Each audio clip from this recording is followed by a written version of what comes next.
변박 목사의 아침 묵상 2022년 10월 25일 화요일 아침입니다. 오늘은 골로새서 1장 9절로 12절 말씀을 통해서 하나님의 일하시는 방식 이런 제목으로 말씀 묵상의 은혜를 나누겠습니다.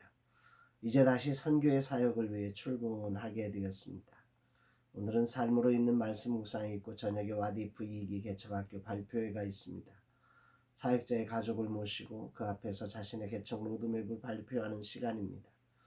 사실 개척은 가족의 도움이 없이는 불가능하기에 가족들을 모시고 개척 로드맵을 작성하여 발표하는 시간은 매우 소중한 시간입니다.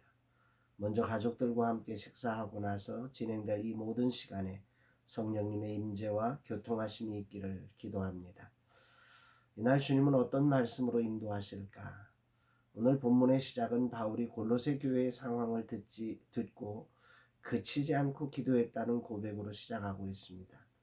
9절 말씀, 이로써 우리도 듣던 날부터 너희를 위하여 기도하기를 그치지 아니하고 구하노니 너희로 하여금 모든 신령한 지혜와 총명의 하나님의 뜻을 아는 것으로 채우게 하시고. 골로새 교회가 세워져 가고 있다는 소식, 세워져 가면서 다양한 어려움이 있다는 소식을 들은 바울은 함께하는 이들과 함께 기도하기를 시작하여 그치지 않고 계속하여 기도하고 있다고 합니다. 여기서 우리는 생각해 봐야 합니다. 바울은 지금 감옥에 갇혀 있습니다. 어쩌면 기도의 1순위는 자신이 감옥에서 풀려나는 것이어야 합니다. 그리고 그런 자신이 감옥에서 풀려나지 않으면 기도의 자리에서 이렇게 한 걸음 물러나게 됩니다. 그런데 바울은 지금 골로새 교회의 소식을 들은 날부터 시작해 그치지 않고 그들을 위해 기도하고 있다고 합니다. 믿음은 기도가 살아있느냐에서 시작되는 것 같습니다. 믿으면 기도한다. 신앙생활은 자신의 행동으로 세상이 변하지 않음을 인정하는 것입니다. 즉 하나님의 임재와 역사가 일어나야 하기에 믿음의 사람은 기도합니다. 이 사역을 하면서 기도의 자리를 물러날 수가 없습니다. 왜냐하면 내 힘으로 되지 않기 때문입니다. 근본스 코넥 개발도 내 힘으로 되지 않음을 처절하게 경험하고 있습니다. 그래서 날마다 엎드릴 수밖에 없습니다. 저녁에 아내와 함께 기도하고 새벽에 기도하고 사무실에서 기도합니다.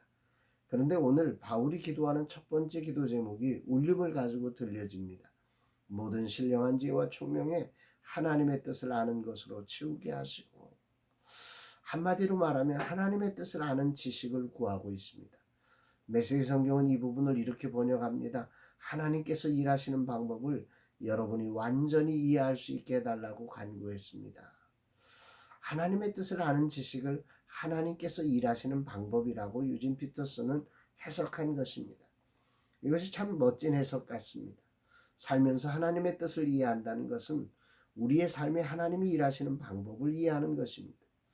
바울은 처음 자신이 감옥에 갇혔을 때 하나님의 일하시는 방법을 이해하지 못했고 무척 힘들었습니다.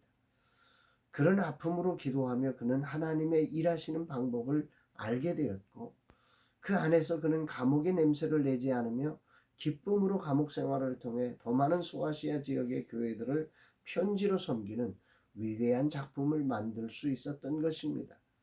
그는 이런 과정을 통해 골로새 교회가 당면한 문제 속에 이들의 흔들림은 바로 하나님의 일하시는 방법을 알지 못해서 그렇다고 생각을 해서 이 기도를 제일 먼저 하고 있는 것입니다.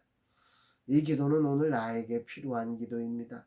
목사로서 이 사실을 모르지 않습니다. 그럼에도 불구하고 하나님의 일하시는 방식이 이해되지 않을 때가 많습니다. 지식적으로 이해하지만 실제의 삶의 현장에서 이것을 이해하는 게 쉽지 않습니다. 10절에서도 바울은 연결하여 주님께 합당하게 행하여 범사에 기쁘시게 하고 모든 선한 일에 열매를 맺게 하시며 하나님을 아는 것에 자라게 하시기를 구한다. 이렇게 말씀하고 있습니다. 하나님의 일하시는 방식을 이해하는 폭이 넓어지고 자라기를 바울은 기도하고 있습니다. 그러기 위해 필요한 것을 기도합니다. 11절 그의 영광의 힘을 따라 모든 능력으로 능하게 하시며 기쁨으로 모든 견딘과 오래 참음에 이르게 하시고. 표준 세번역 성경은 이렇게 번역합니다. 하나님의 영광의 권능에서 오는 모든 능력으로 강하게 되어서 기쁨으로 끝까지 참고 견디기를 바랍니다.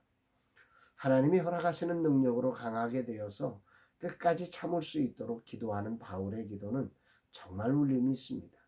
바울은 감옥에서 수없이 자신의 현실을 위해 기도했을 것입니다. 그러면서 그는 하나님의 능력으로 감옥의 문을 여는 것이 아니라 하나님의 뜻을 알고 그 자리를 기쁨으로 견디게 되었다는 거죠. 그렇습니다. 하나님의 영광의 능력이 가지는 최고의 능력은 문을 여는 게 아니었습니다.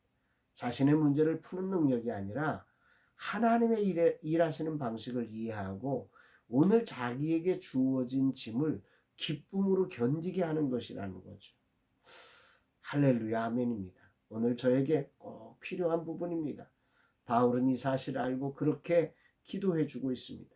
그리고 그 결론을 이렇게 짓습니다. 12절, 우리로 하여금 빛 가운데서 성도의 기업의 부분을 얻기에 합당하게 하신 아버지께 감사하게 하시기를 원하노라.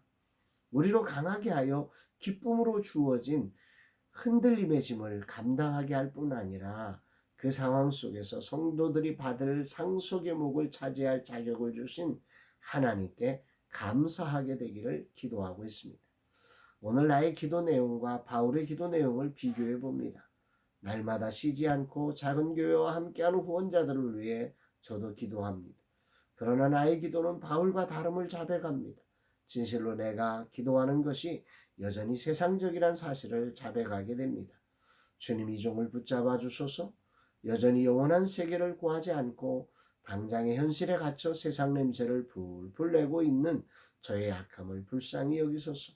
이제 이 종이 세상의 냄새를 지우고 진정 하늘의 냄새를 내는 자 되게 하옵소서 고백하게 됩니다. 사랑하는 여러분, 오늘 하루 여러분들의 삶 속에 여러분들은 무엇을 구하고 계십니까?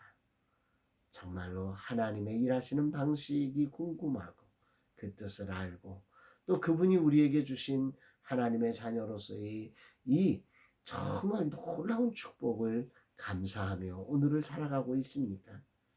오늘 이 말씀을 한번 가슴에 다시 한번 새겨보면서 우리의 삶의 방향과 기도가, 우리의 언어가 세상적인 것이 아니라 하늘의 냄새가 나는 그런 복된 삶 되었으면 참 좋겠습니다. 사랑합니다, 여러분.